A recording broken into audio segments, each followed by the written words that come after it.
The ocean has its own rules. The tide rises and falls.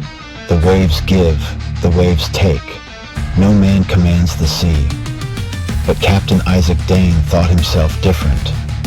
Born to the water, raised with salt in his veins and the roar of the Pacific in his ears, Dane was a fisherman like his father before him. But where his father was patient, Dane was ruthless. He didn't want to scrape by with meager catches and hard-won luck. He wanted more.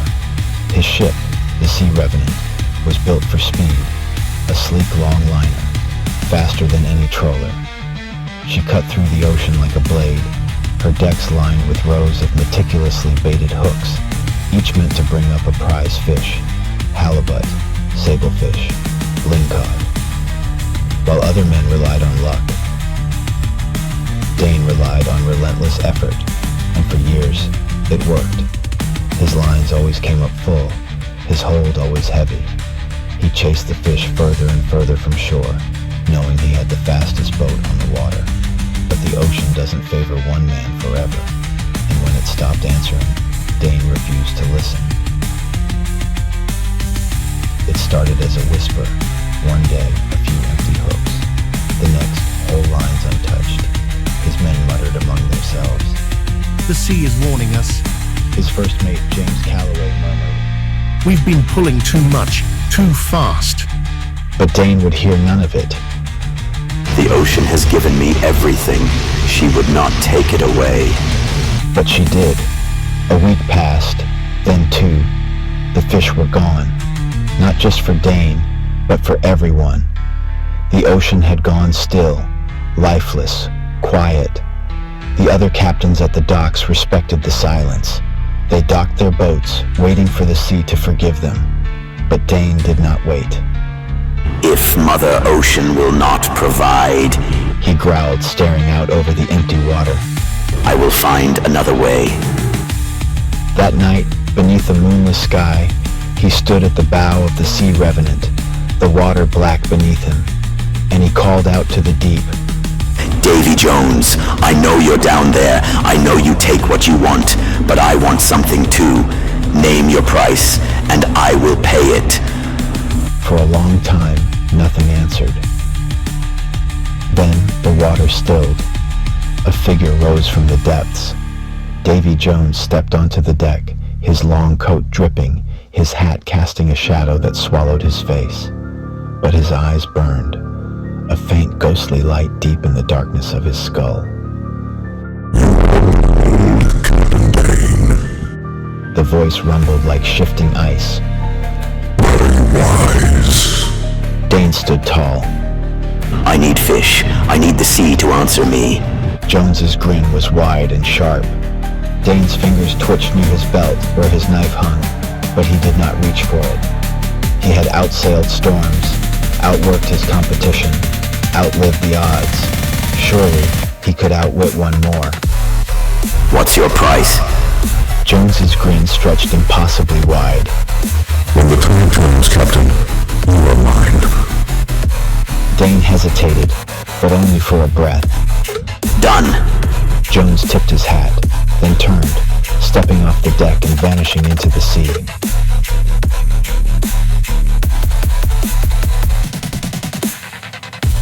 The Sea Revenant came alive. The boat knew where to go. The ocean came alive. Dane and his men rushed to the rail as the first hook surfaced. Every single hook held a fish. Big fish. For months, Dane ruled the sea. The Sea Revenant cut through the water faster than any trawler or long-line boat. His long lines never came up empty. Every hook held a prize catch. Halibut, lingcod, even sablefish from the deep. Other fishermen whispered, His lines never miss. There's something unnatural about it. He took more than was given. But Dane ignored them. The ocean was his to command. Until one night, the wind stilled. The sky vanished. No stars, no moon, just a vast, swallowing darkness. And then she rose from the sea. Mother Ocean. She stood upon the surface, her hair woven from storm clouds, her eyes fathomless as the deep. She watched him with sorrow. You have taken too much, Isaac Dane. His grip tightened on the wheel. The sea is mine now. She sighed, the tide receding beneath her feet. The sea belongs to no man. There is still time. Return what you have taken, and I will guide you home. Dane laughed. I owe you nothing. Mother Ocean said nothing. She turned, sinking into the water. And the ocean turned black. The next night the storm came. The sky twisted. The sea howled. Through the darkness, a shadow rose. Davy Jones. Time's up, Captain. Dane spun the Sea Revenant hard to port, gunning her engines, but it was too late. The waves opened beneath him, the water surging up like hands, clawing at the hull. His crew screamed as the ship was dragged down. Dane fought, but the sea does not bargain twice. The last thing he saw was Jones's grin, stretching impossibly wide, hollow eyes burning bright. And then, the darkness took him. Isaac Dane did not die. He awoke on his ship, but the world was different. The ocean stretched endlessly, a black void of storm-racked waters. No land, no sky, only an unbroken horizon where neither sun nor stars dared to shine. The air was thick with salt and silence, heavier than it should have been, pressing against his chest like the weight of the deep itself. His crew was gone. No footsteps on the deck, no voices calling orders, no laughter over a hard-earned catch. Just the hollow creak of the Sea Revenant, swaying in a tide that no longer obeyed the moon. He felt no hunger, no thirst. He knew time had passed, but the days had lost their meaning. The watch in his pocket was frozen, its hands unmoving. A cruel joke, as if even time had abandoned him. He could no longer age, but he was not alive. He had become something else, a sailor bound to the deep, a servant of the tide. His ship sailed on, though he never touched the wheel, though the wind never filled the sails. The Sea Revenant moved with the currents, drifting like a ghost, following unseen paths through waters that whispered his name. He tried to drop anchor once. It sank and never hit the bottom. Once he saw another ship in the distance, a whaler, its hull battered by time, its sails tattered.